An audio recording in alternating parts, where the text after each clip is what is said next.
كنت صغيرة لما سمعت لأول مرة أوبرات الضمير العربي.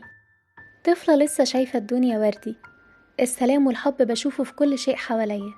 كان الكلام اللي بسمعه أكبر من إني أفهمه، وأنا طفلة لسه بكتب في كشكول 9 أسطر. لكني ولسبب مش مفهوم خدت ورقة وقلم وقعدت جنب التلفزيون، كتبت كل الكلام اللي بسمعه لحد ما بقى في إيديا نسخة من أوبرات الضمير العربي. ويفوت الوقت ويضيع الورق، بس ما يضيعش معانيه من قلبي.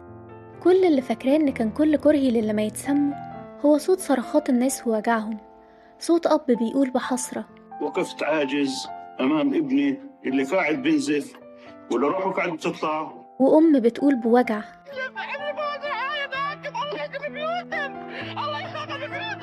وطفلة من نفس عمري بتقول بحسرة: أي حياة بدي أعيشها بعد ما تحطمت كل طموحاتي، أي حياة بدي أعيشها، مفيش حياة. أنا جيلي كبر والكلمات دي محفورة في قلبه، مع كل مناسبة بنسمعها تاني بنفس الألم والحسرة. مشاعر دبلانة بيقويها الأمل إن بكرة كل أحلام البنت هتتحقق، والعالم هينصف الأم، وهتكون دي آخر مرة يحس فيها الأب بعجز. واللي بتكلمك دلوقتي كبرت وفهمت مرارة كل حرف اتكتب، وقصة كل صورة وسبب كل صرخة. عرفت إن العدو أقسى من إننا نحاربه بكلام مش هيحرك فيه ساكن، وأصغر من إننا نديله قيمة، وأحقر من إننا نسميه.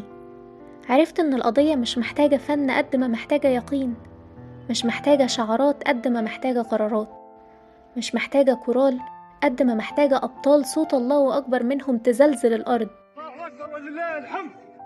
لكن في الحرب دي على وجه التحديد صحينا من حلم الوحدة على كابوس الفرقة.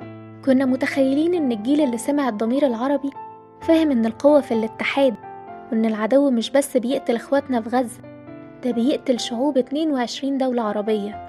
إحنا نسينا عدونا ومسكنا في خناق بعض، وصمنا نفسنا بعار استحقناه بأفعالنا، مشينا بالظبط عكس ما البوصلة بتشاور، فرجعنا لنقطة الصفر من جديد. جيل اتفطم على معاني زي دي ما ينفعش ينسى.